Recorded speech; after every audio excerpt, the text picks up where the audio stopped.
Vamos a ver en este vídeo parte de circuitos combinacionales.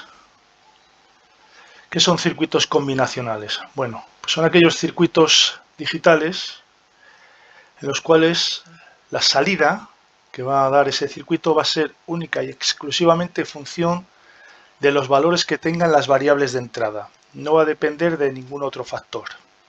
Ya veremos que es una diferencia grande con respecto a otros circuitos, que veremos más adelante, que son los circuitos secuenciales.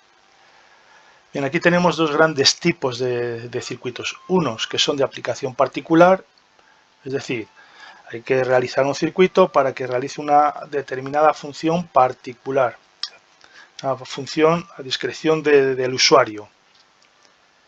Y otros circuitos ya generalizados que pertenecen a la media escala de integración, dentro de lo que son la clasificación de los niveles tradicionales o clásicos de integración. Pues estos circuitos pertenecerían a la media escala de integración. Bien, ¿cómo realizamos un circuito combinacional? Bueno, lo primero, el planteamiento del problema en forma de la tabla de la verdad. Es decir, ¿qué queremos hacer? ¿Qué queremos que haga el circuito? Todo eso lo planteamos en forma de una tabla de la verdad. Una vez que tenemos ya las funciones, es decir, qué me tiene que dar según los valores de entrada, cojo los términos de esa tabla de la verdad, es decir, cojo los maxterms o cojo los minterms. Esos maxterms o esos minterms, lo que hago es simplificarlo. Para ello tengo herramientas como el álgebra de Boole o puedo utilizar las tablas de Carnot, que como hemos visto son mucho más mecánicas y te dan posibilidades de que se realice de forma, aunque a veces sea más largo, más segura la simplificación. Y esta es muy eficaz, por ejemplo, hasta 5 variables ya si se tiene un buen dominio. Y por último, una vez que hemos simplificado las funciones, pues implementarlas, realizar el circuito, el esquema del circuito a base de puertas y montarlo en una placa. Bueno, vamos a empezar por el primer tipo de circuitos combinacionales de la media escala de integración, que son los codificadores, los encoders. La estructura que tiene un encoder es la que vemos aquí. Hay una relación entre las variables de entrada y las de salida. Como vemos, para un 2 a la n variables de entrada, vamos a tener n variables de salida. Es decir, que si tenemos 2 variables de entrada, tenemos una salida. Si tenemos 4 variables de entrada, tenemos 2 salidas. Si tenemos 8 variables de entrada, tenemos 3 salidas, y así sucesivamente. ¿Cuál es el funcionamiento del encoder? Bueno, pues vamos a empezar por uno muy sencillito, y es que vamos a activar solamente una de las entradas, es decir, depende cómo sea el encoder, solamente podremos activar una entrada. Y entonces, en la salida, vamos a obtener un código binario que, pasado a decimar, nos va a indicar qué entrada ha sido activada. Vemos que las entradas están identificadas aquí en este ejemplo como A0, A1, A2. Tienen, vemos, asociado un número decimal. La entrada 0, la entrada 1, la entrada 2. Bueno, pues el código que vamos a obtener en la salida, que va a ser binario, una vez pasado a decimal, me va a identificar el número decimal de la entrada que ha sido activada. Bien, cuando se habla de activado o no activado, hay que mirar la estructura que tiene ese circuito. Aquí en este caso vemos que no tiene ningún círculo en la entrada.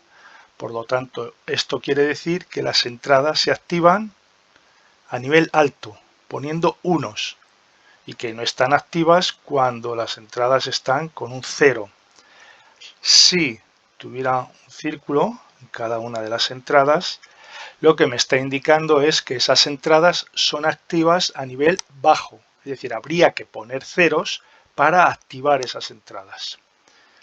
Bien, vamos a coger un ejemplo sencillito, que es un encoder de 4 a 2 líneas. Este que tenemos aquí. Este que tenemos aquí, como vemos, las entradas son activas a nivel alto, es decir, que activaremos la entrada poniendo unos en la entrada correspondiente y no estarán activas aquellas que tengan ceros. El planteamiento del problema es este que tenemos aquí. Activamos la entrada 0 y en la salida me va a dar en binario 0, 0, que pasado a decimal correspondería con el 0. Me está indicando que se ha activado la entrada 0. Si activo la entrada 1, es decir, pongo un 1 en la entrada 1, he desactivado ya las otras entradas. Es decir, solamente hemos partido de la base de que este codificador solamente admite una entrada activa. Si se activara más de una entrada, el resultado no lo hemos tenido en cuenta a la hora del diseño, sería imprevisible. Por lo tanto, si activamos la entrada 1, la salida en binario me va a dar 0, 1. 0, 1. Pasado a decimal es 1. Y así sucesivamente. La 2, activando la entrada 2, en binario me da 1, 0, que sería decimal 2. Y si activo la entrada 3, si pongo un 1 en esa entrada, en la salida voy a obtener 1, 1, que corresponde en decimal al número 3, la tercera entrada. Bien, esa tabla de la verdad también se puede poner de forma simplificada de esta manera. Lo que pasa que no permite a la hora de simplificar ver unos casos claros que veremos más adelante. Esta tabla es la misma, pero indicando cuando la entrada activa es la A0, la salida es 0, 0. Cuando la entrada activa es la A1, la salida es 0, 1 y así sucesivamente. Hay que tener en cuenta que las salidas tienen peso, es decir, ese 0 será el bit menos significativo, ese 1 será el bit más significativo. Si hubiera más bit en la salida, es decir, si estamos ante uno de 8 a 3, bueno, pues el siguiente, ese 0, ese 1, ese 2 sería el bit más significativo. Hay que respetar esos pesos para poder luego determinar el valor decimal de la entrada que es activa. Bueno, pues ya tenemos el planteamiento del problema en forma de la tabla de la verdad. Este es el problema que queremos solucionar. De ahí tenemos dos funciones, la S1 y la S0. Siguiente paso es extraer esos términos, los que nos interesen, o maxterms o minterms, es decir, o los ceros o los unos. Aquí nos da lo mismo, tenemos la misma cantidad, sacamos los maxterms o los minterms. Podemos sacarlo de forma identificando cada una de las variables, es decir, por ejemplo, para el S1, S1 sería A3 negado por A2 por A1 negado por A0 negado, más A3 por A2 negado, A1 negado, A0 negado, es decir, como lo hemos venido haciendo habitualmente, pero también lo podemos hacer de forma simplificada.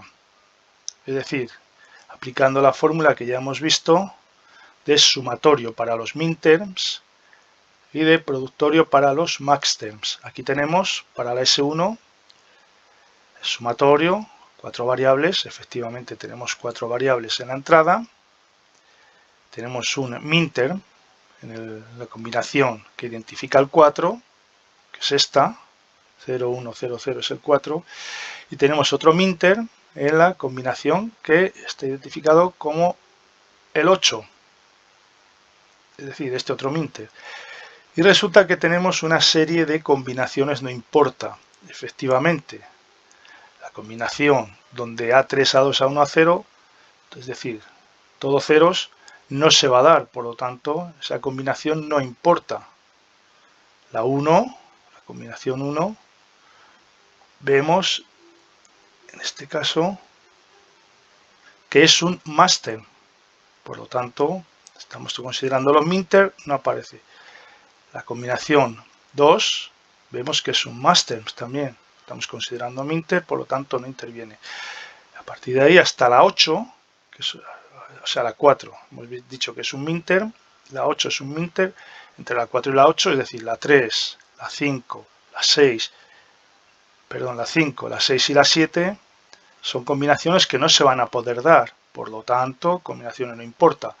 A partir de la 8 hasta la 15, es decir, cuando A3, A2, A1 y A0 sea todo unos, tampoco se van a poder dar. Por lo tanto, son combinaciones no importa. La 9, la 10, la 11, así hasta la combinación 15. Bueno, pues ya tenemos, hemos extraído los términos minterm para S1. Para S0 lo mismo.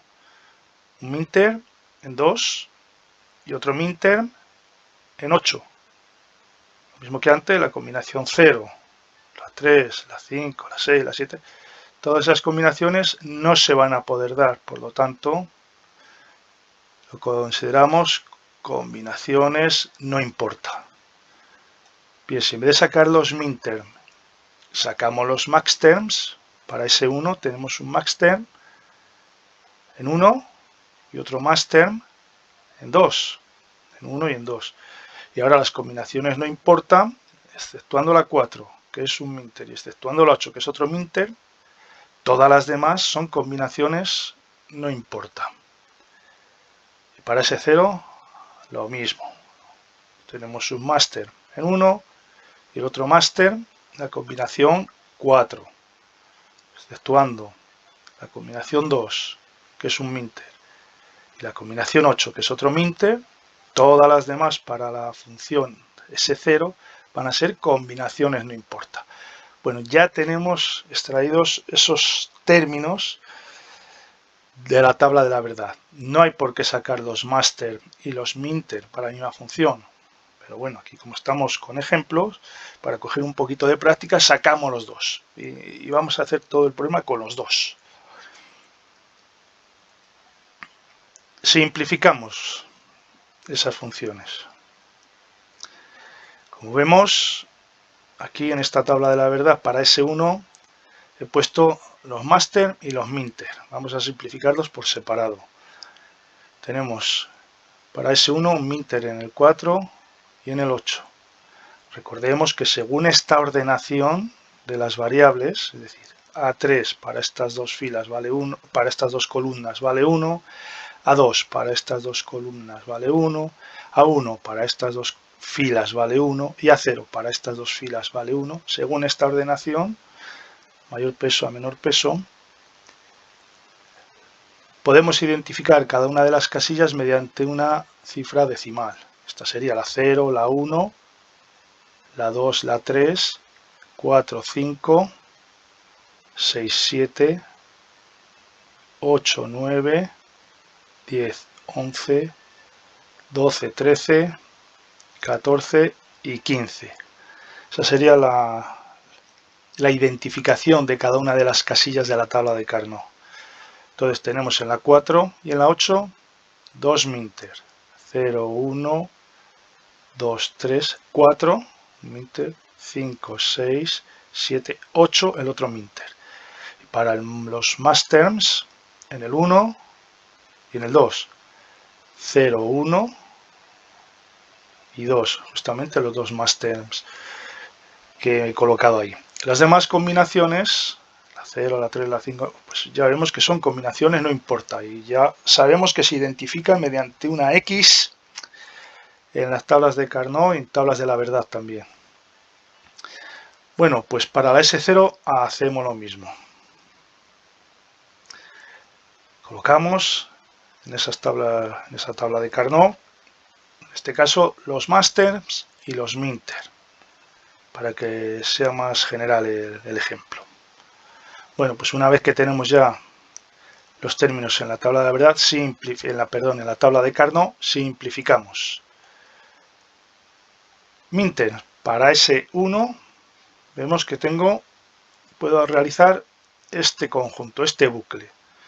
No puedo realizar más, es decir, no puedo coger los de arriba con los de abajo porque me lo impide este máster que tengo aquí. Recordemos que estamos trabajando con minter. Entonces, tengo para este caso, este bucle que abarca 4 términos, está eliminando 2 de las variables. En este caso me está eliminando la variable A3 y la variable A2. Y me quedaría la A1 como negado multiplicado por la A0 también negado. Para el caso de la S0. Vemos que tengo en las 4 esquinas. Recordemos que siempre conviene coger el máximo número de términos dentro de cada bucle. Y recordemos también que las 4 esquinas son adyacentes.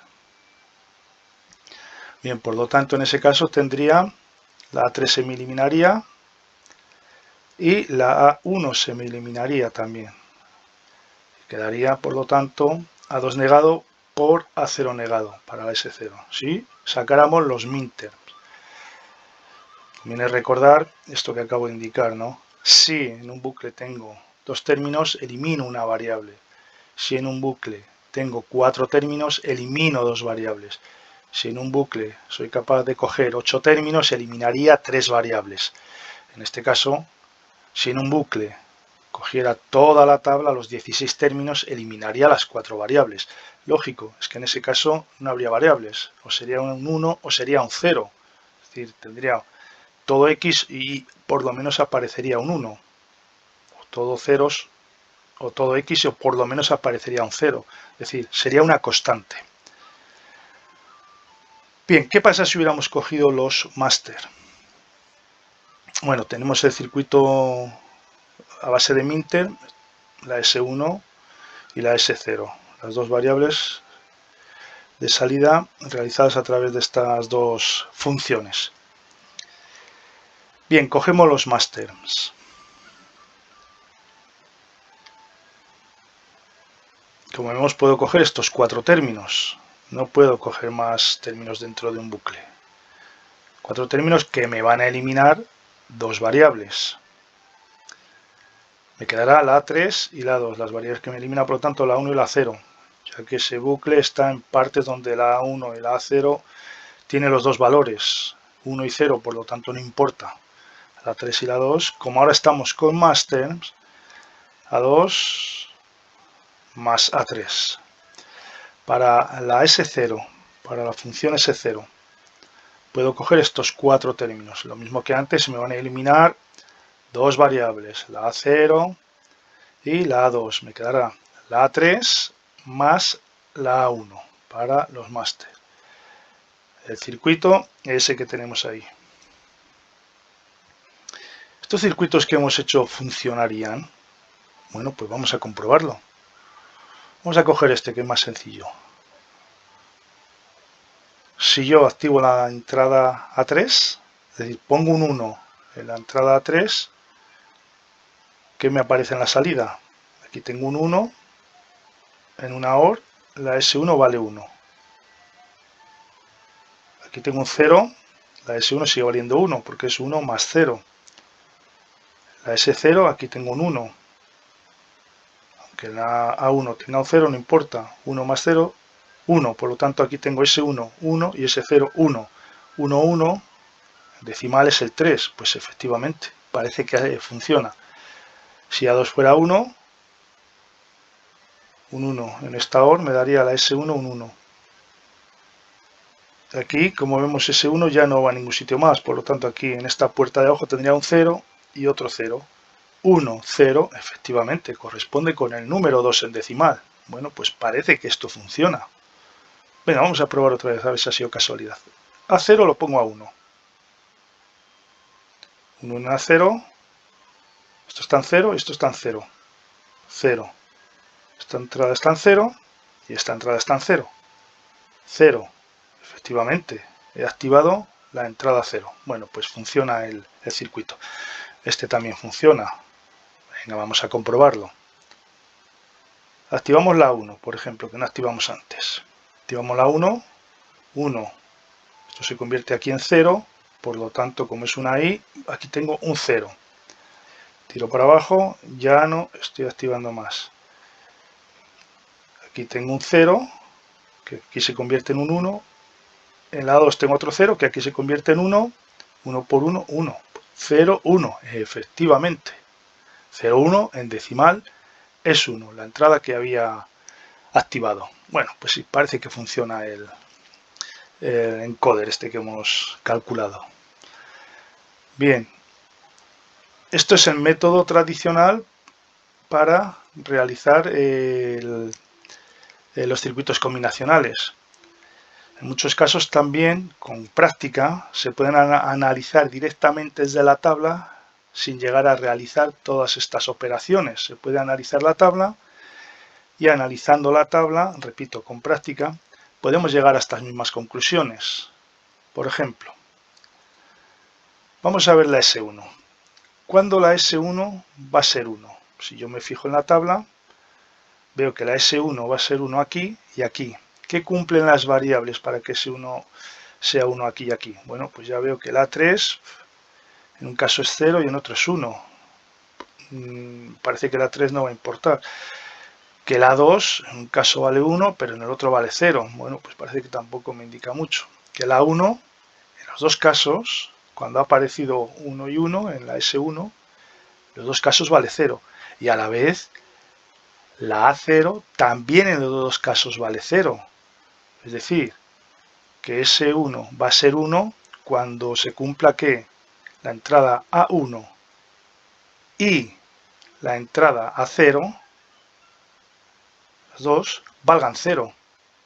Bueno, pues eso ya sé que en esta lógica, buscando los minter, S1 va a ser A1, S1 va a ser 1 cuando A1 sea 0, A1 negado, y a la vez por A0 también sea 0.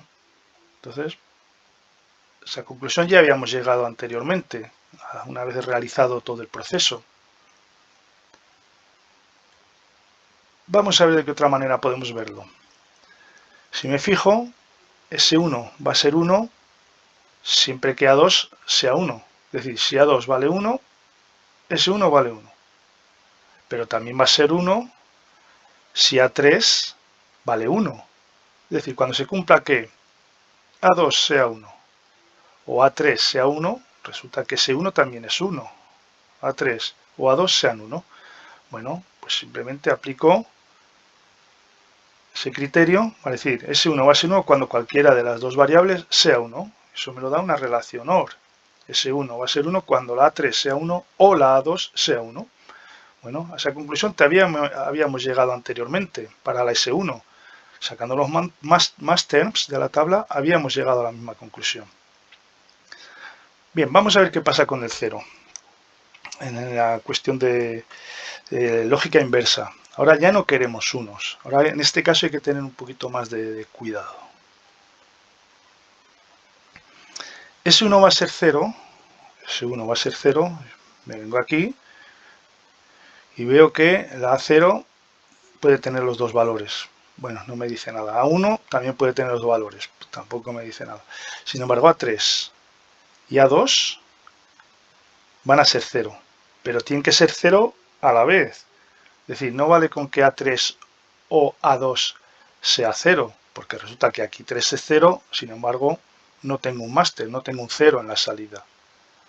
Y resulta que A2 aquí es 0 y no tengo otro máster, otro 0 en la salida.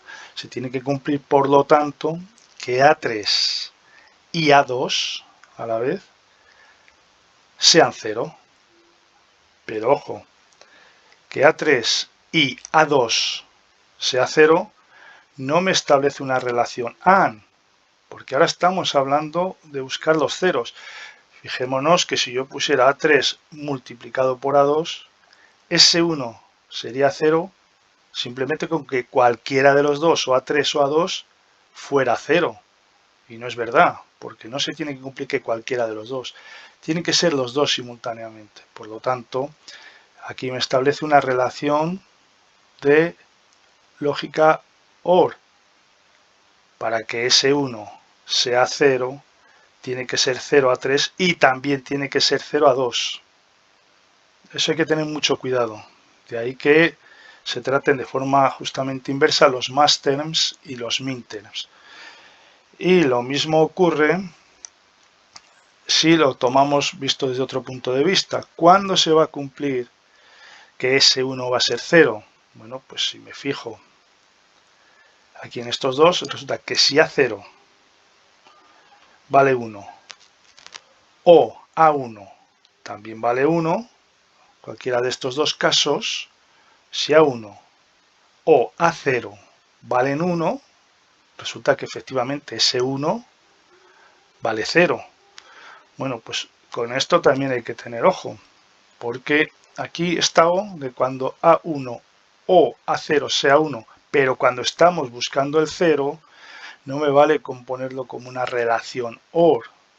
Si A1 vale 0 o A0, perdón, si A1 vale 1 o A1 vale 1, resulta que el resultado va a ser 1. Es decir, estoy buscando la inversa, cuando ese 1 vale 0, por lo tanto, aquí tendré una relación AND de las variables inversas.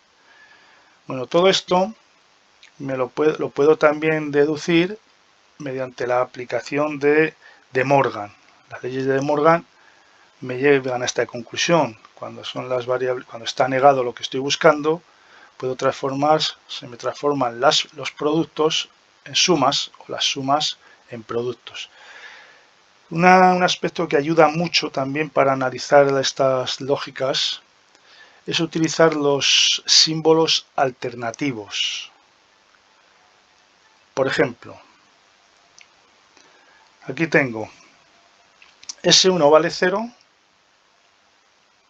voy a tener una salida de 0, activa a 0, cuando A3 y A2 sean 0, es decir, cuando lo que yo aplico aquí sea activo a nivel bajo y a la vez, que me lo da el símbolo este que tengo aquí amarillo, y a la vez la otra variable de entrada también sea baja, es decir, cuando A3 y A2 sean bajas. Bueno, yo sé que este símbolo, si lo paso a su alternativo, se convertiría esto en una OR, aquí sin inversión, aquí sin inversión, y si aquí y aquí sin inversión. Es decir, en una OR normal y corriente, en lo que tengo aquí. Eso recordemos que esto se deduce mediante la aplicación directa de De Morgan, de las leyes de De Morgan. Aquí lo mismo. S1 va a ser 0 cuando A1 o A0 sea 1. Bueno, pues ya sé que el símbolo alternativo que corresponde a esto es este que tengo aquí. S1 va a ser 0, la salida va a ser 0 a nivel bajo, cuando A1, es decir, si aquí aplico la A1, o símbolo de OR, A0, que aplicaría aquí abajo, sea 1. Vemos que aquí ahora no están invertidos como anteriormente. Sean 1. Bueno, yo sé que esto, si aplico las leyes de De Morgan, se me va a convertir este símbolo de aquí en una AND. Aquí habrá que poner las dos inversiones y aquí habrá que quitar esta inversión. Es decir, se me convertirá en esto que tengo aquí. Justamente es la consecuencia del resultado que he obtenido anteriormente. A1 invertido, lo multiplicamos por A0 invertido y la salida me va a dar, para este caso, un 0. Es decir, en el momento que yo cojo para que la salida sea 0, se tiene que cumplir que este valor sea 1 o este valor sea 1. Entonces, cuando se cumpla que ese valor, cualquiera de los dos sea 1, la salida que voy a obtener va a ser 0. Bueno, pues total, esto cuando se tenga un poquito de práctica, y depende también las circunstancias de la tabla, sí que podemos ir directamente a las tablas para poder analizar cada una de las funciones de salida.